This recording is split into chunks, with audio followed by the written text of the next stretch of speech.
Bonsoir famille, nous sommes heureux de vous retrouver ce soir et nous sommes là pour élever le roi de gloire et nous prendrons ce premier chant qui dit Sola Gratia, seul par grâce, nous sommes sauvés par sa grâce et tout ce que nous avons vient de lui. Il n'y a rien que nous puissions mériter, notre Dieu nous a tout donné et c'est par ce premier chant que nous allons commencer ce temps. Soyez bénis pendant ce moment de chant. Amen.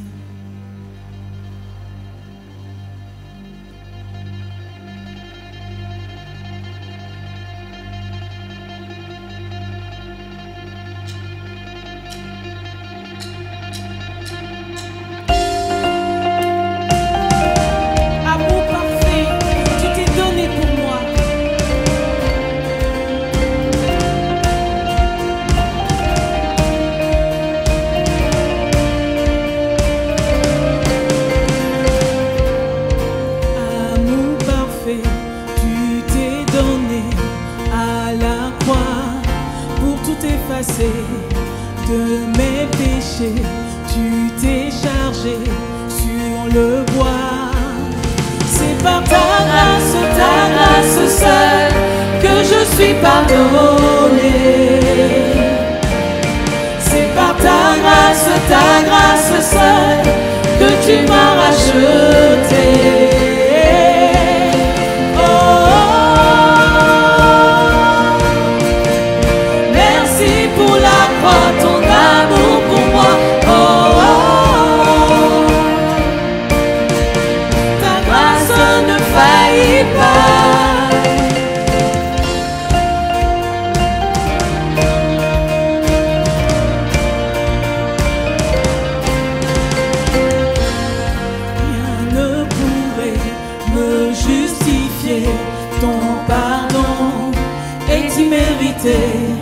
Tous mes efforts ne suffiraient à me sauver. C'est par ta grâce seule, que je suis pardonné. C'est par ta grâce, c'est par ta grâce seule, que tu m'as racheté.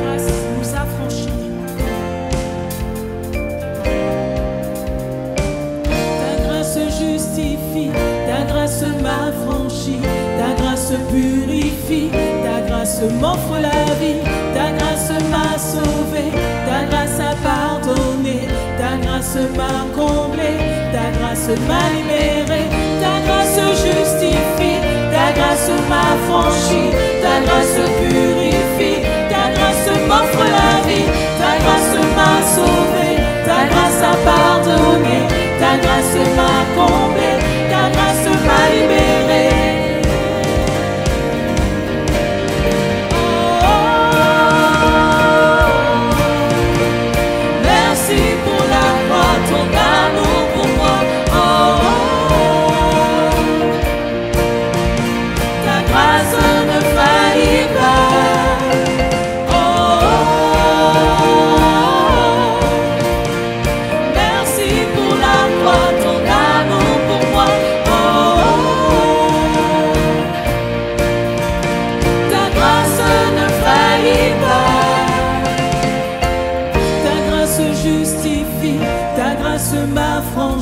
Ta grâce purifie, ta grâce m'offre la vie, ta grâce m'a sauvé, ta grâce a pardonné, ta grâce m'a comblé, ta grâce m'a libéré, ta grâce justifie, ta grâce m'a franchi, ta grâce purifie, ta grâce m'offre la vie.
n'oublie pas.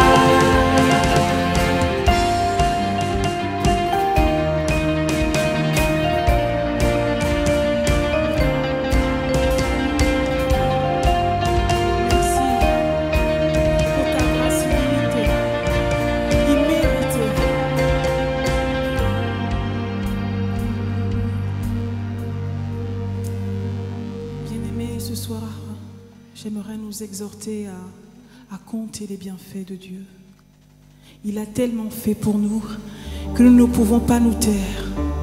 Nous ne pouvons que dire, reçois ma louange. Toi qui me connais, toi qui guéris mon cœur, toi qui es le Dieu de l'impossible, reçois toute ma louange. Alléluia.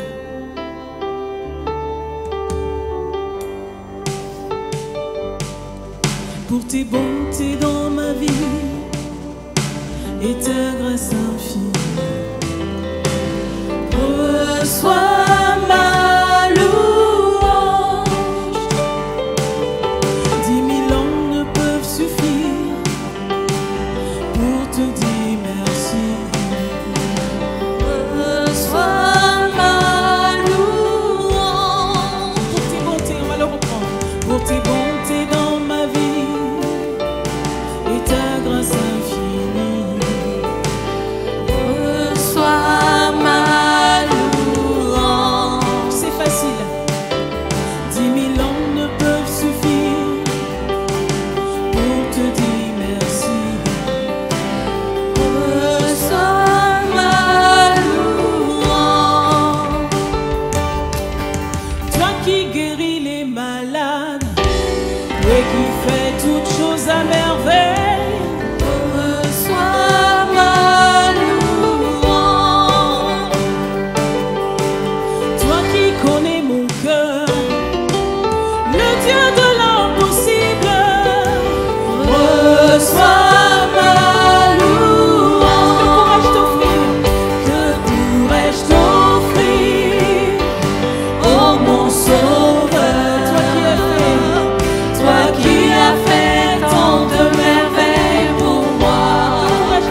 a fait tant de merveilles pour moi. Que pourrais-je t'offrir, ô mon Sauveur? Toi qui as fait tant de merveilles pour moi.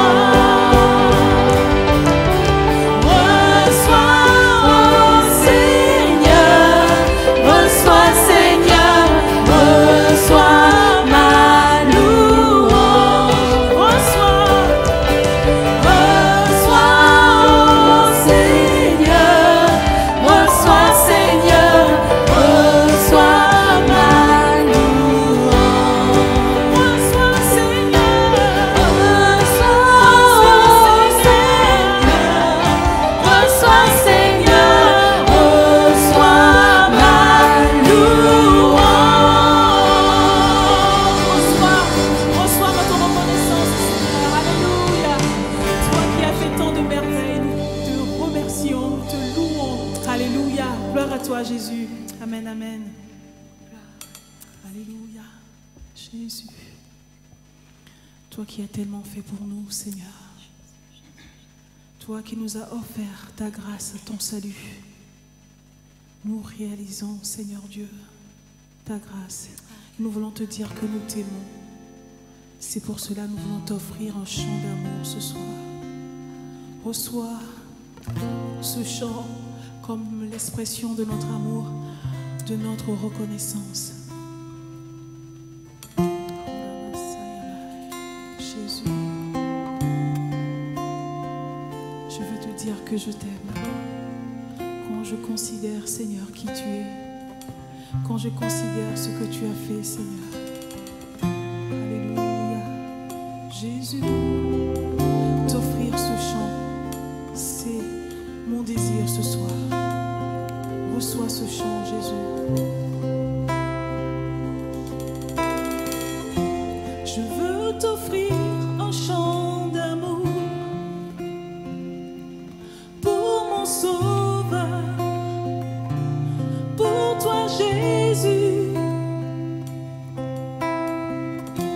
Merci pour ce que tu as fait. Tu es si précieux, Jésus mon Sauveur.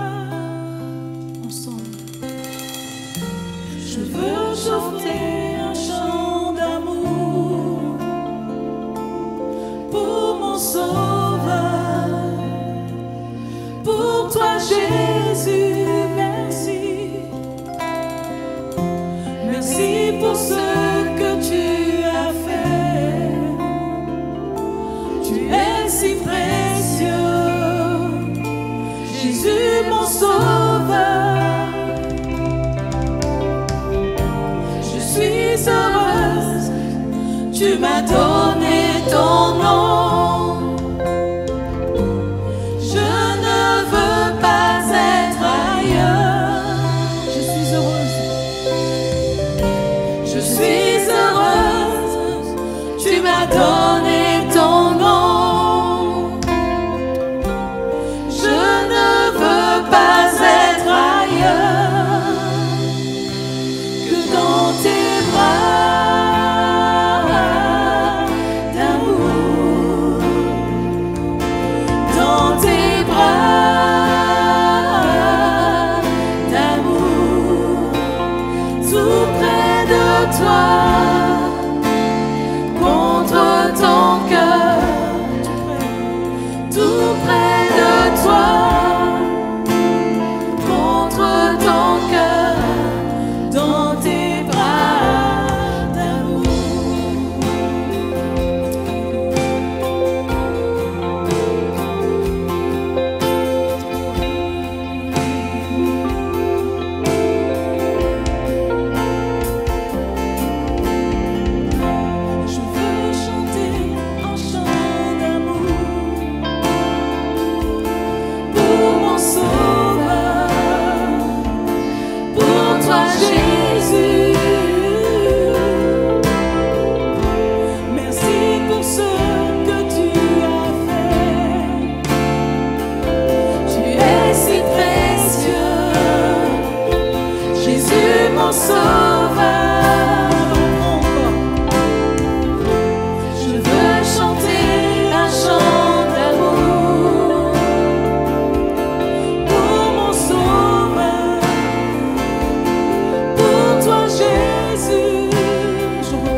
Bonjour à chacune, à chacun, merci pour ce temps de louange, de célébration, et vous avez vu, changement de décor, alors c'est pour ça que je ne veux pas parler trop fort, parce que là je suis en réalité au milieu d'un feu d'artifice que vous voyez, on est en plein dedans. Pourquoi un feu d'artifice?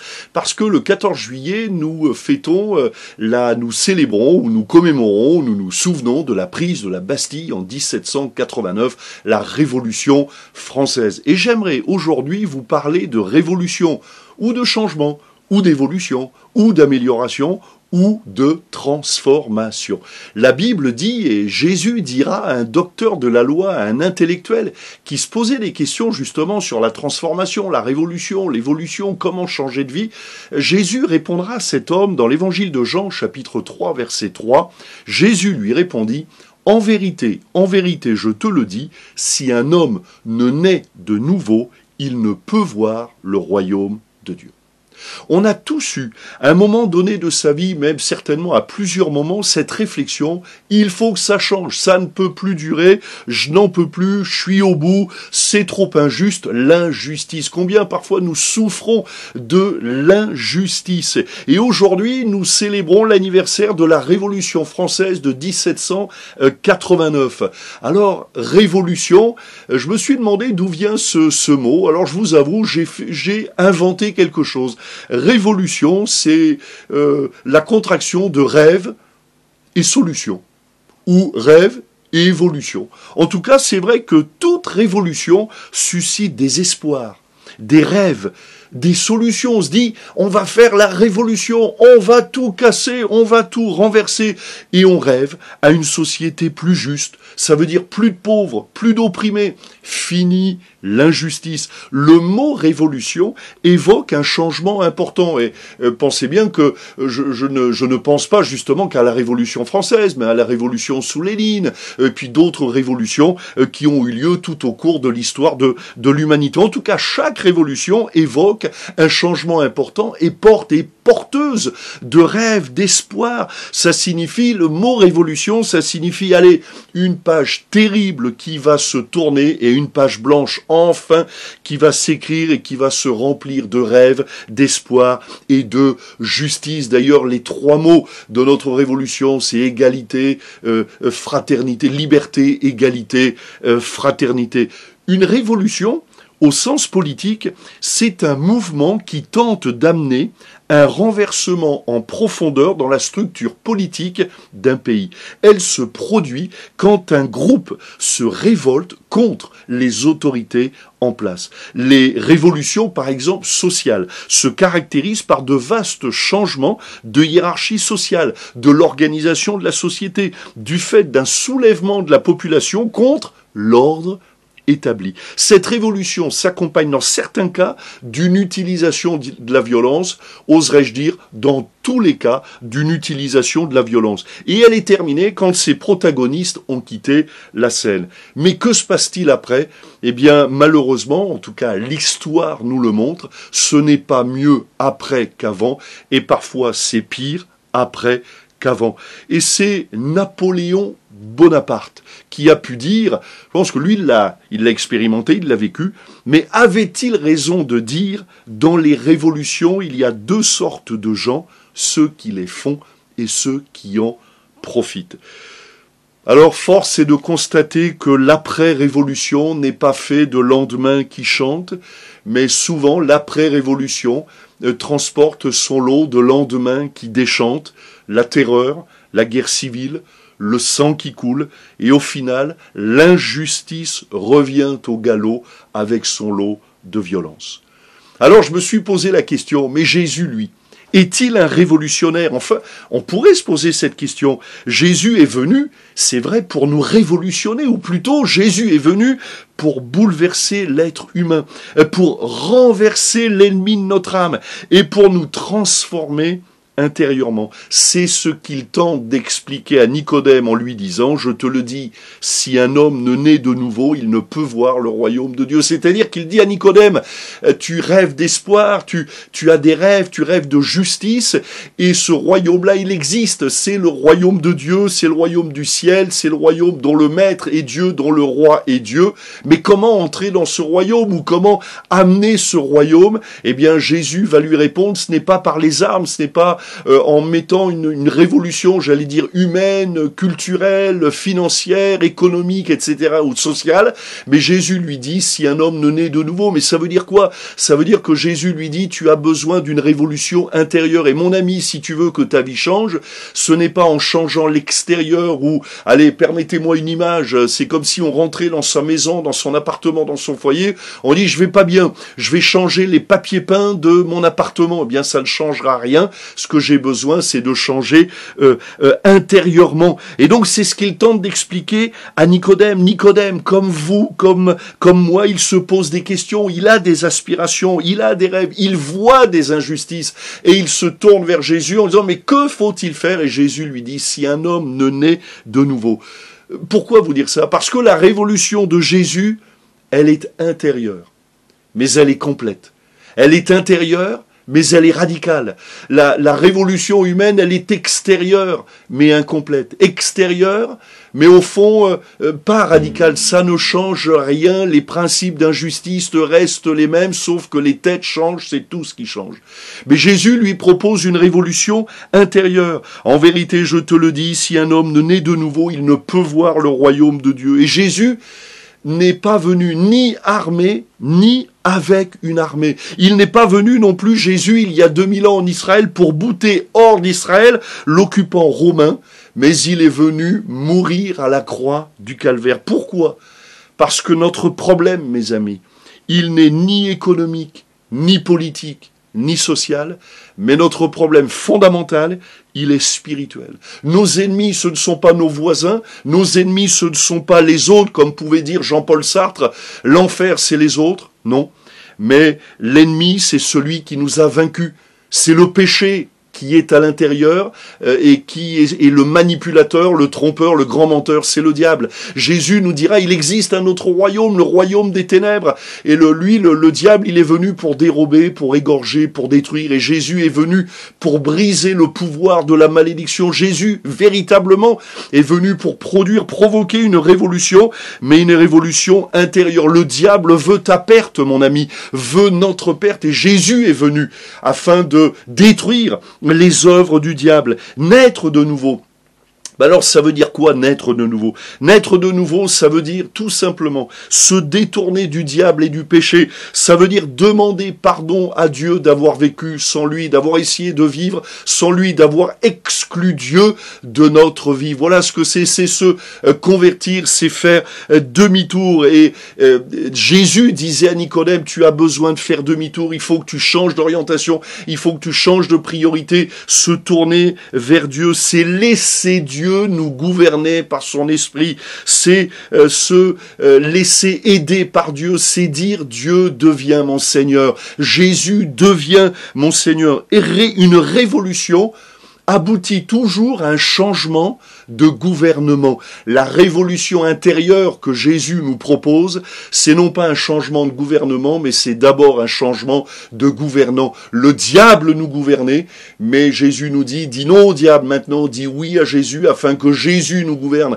Cette révolution, elle commence avec un changement de gouvernant, afin de produire un changement de gouvernement. Le diable est le prince de ce monde, et Jésus est venu pour, j'allais dire, détruire, ou plutôt la Bible dit détruire les œuvres du diable. Jésus est venu mourir à la croix du calvaire afin de prendre la condamnation que nous méritions. Le péché nous avait tous détruits. Le péché nous avait tous séparés de la gloire et de la présence de Dieu. Et Jésus est venu opérer cette révolution intérieure, mais qui est complète, qui est radicale, qui est satisfaisante. Jésus est venu briser, le pouvoir du mal à la racine. Jésus est venu pour changer notre vie fondamentalement. Donc, naître de nouveau, c'est ce qu'il dit à Nicodème, c'est se tourner vers Jésus, c'est changer d'identité. Nous étions les enfants du maître de ce monde, les enfants du diable, des enfants de rébellion, n'en faisant qu'à notre tête, conduits, dirigés par notre orgueil, par les désirs de notre chair, etc., etc. Mais naître de nouveau, ça signifie je change. Je ne veux plus être soumis au péché ni au diable, mais je veux me soumettre à Jésus. C'est changer d'identité. Par la foi, nous avons le pouvoir de devenir enfants de Dieu. C'est changer de passeport, de carte d'identité. C'est changer de direction. Notre direction, mes amis, la direction du pécheur, la destinée du pécheur, c'est l'enfer pour l'éternité. La destinée de l'enfant de Dieu, c'est le royaume de Dieu, c'est le paradis, c'est le ciel. Pour l'éternité, c'est entrer dans le royaume de Dieu. Voilà la révolution. C'est plus qu'une révolution, c'est plus qu'un changement, c'est plus qu'une évolution, c'est plus qu'une amélioration. L'évangile, la bonne nouvelle de Jésus, mais Jésus veut opérer dans nos vies une transformation radicale. Voilà ce dont tu as besoin, mon ami. Et je te propose que maintenant nous puissions prier. Je vous propose de là où vous êtes, de fermer vos yeux, d'incliner vos têtes, et nous allons demander à Dieu. Et là où vous êtes en priant, vous pouvez demander à Dieu. Eh bien, je veux dire non au diable et je dis oui à Jésus. J'ai besoin de Jésus. Vous pouvez le dire là où vous êtes maintenant. Dites, j'ai besoin de toi, Jésus. J'ai besoin que tu entres dans ma vie. Tu es mort à ma place pour le pardon de tous mes péchés. Je me tourne vers toi parce que sans toi, je ne m'en sors pas. Je ne m'en sors plus. J'ai besoin de toi. On va prier ensemble et si vous le permettez, par ma prière, c'est comme si j'allais vous accompagner, vous tenir la main pour vous aider à prier. On va prier maintenant. Seigneur, merci parce que tu es celui qui est cet auditeur, qui entend tout, qui voit tout, tu connais nos cœurs, tu vois chaque personne en ce moment qui est en train d'écouter la bonne nouvelle de l'évangile. Et je te prie, Seigneur, d'étendre ta main sur toutes ces personnes, afin que celles et ceux qui ont besoin de faire la paix avec toi le fassent, afin que ceux qui ont besoin d'une transformation radicale le fassent maintenant, en ton nom, Jésus, que je sais, Seigneur, que tu entends la prière du malheureux, tu entends la prière du découragé, tu entends la prière de l'isolé, de celui qui est comme au fond du désespoir. Il n'y a rien qui peut t'empêcher d'entendre les prières. Et Seigneur, je te prie d'étendre ta main dans cette soirée. Dans le beau nom de Jésus, tu étends ta main, Seigneur. Je te prie aussi, Seigneur, pour les malades, afin que tu les visites dans leur corps maintenant. Et vous qui êtes malades, saisissez la guérison. Au nom de Jésus, j'ordonne à toute douleur de quitter les corps maintenant, dans le beau nom de Jésus. Il y a quelqu'un aujourd'hui qui a reçu une mauvaise nouvelle, un bilan de santé qui est désastreux, et nous ordonnons, et j'ordonne au nom de Jésus à la maladie, au mal de reculer. Au nom de Jésus, recevez maintenant la guérison. Pour ceux qui ont des addictions au tabac, à la drogue, à l'alcoolisme, je brise tout lien au nom de Jésus. Merci Seigneur pour ta grâce. Amen. Amen. Et vous qui avez entendu ce message, qui avez répondu favorablement à l'invitation de Jésus, lisez la Bible un petit peu tous les jours, lisez-la comme une nourriture, on mange tous les jours, lisez la Bible, priez un petit peu aussi tous les jours, parlez à Dieu, demandez-lui conseil. Notre erreur, voyez-vous, c'est de vivre sans demander conseil à Dieu. Eh bien, apprenez à demander conseil à Dieu et vous verrez que Dieu vous conduira. Et puis, autant que faire se peut, venez dans une église où est prêché le plein évangile. Nous nous retrouvons en tout cas à Limoges tous les dimanches, tous les samedis à 18h et tous les dimanches à 10h pour notre culte. Et puis, vous nous retrouvez sur cette même chaîne YouTube. Abonnez-vous, likez, partagez cette vidéo. En tout cas, nous nous retrouvons tous les mardis soirs sur cette chaîne. Et je vous laisse avec un dernier chant. Soyez bénis.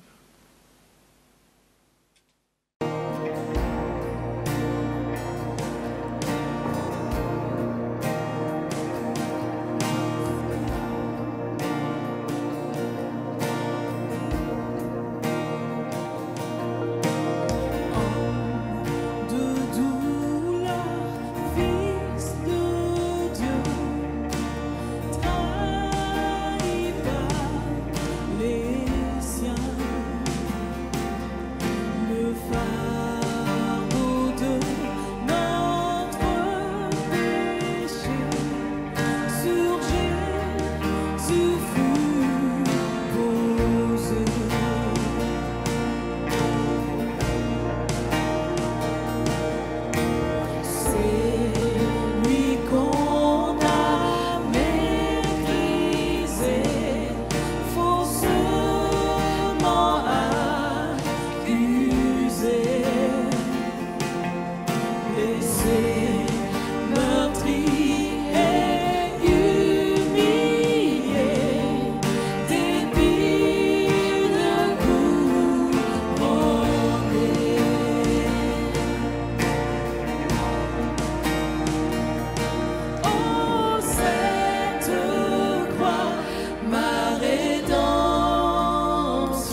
plus d'emprise sur moi. Alléluia, merci Seigneur. Alléluia. Oh, Jésus. Alléluia, ma dette est payée. Mon fardeau n'est plus, mon péché est pardonné. Alléluia, je reçois ma délivrance. Je reçois, Seigneur, ce soir. Alléluia, Jésus.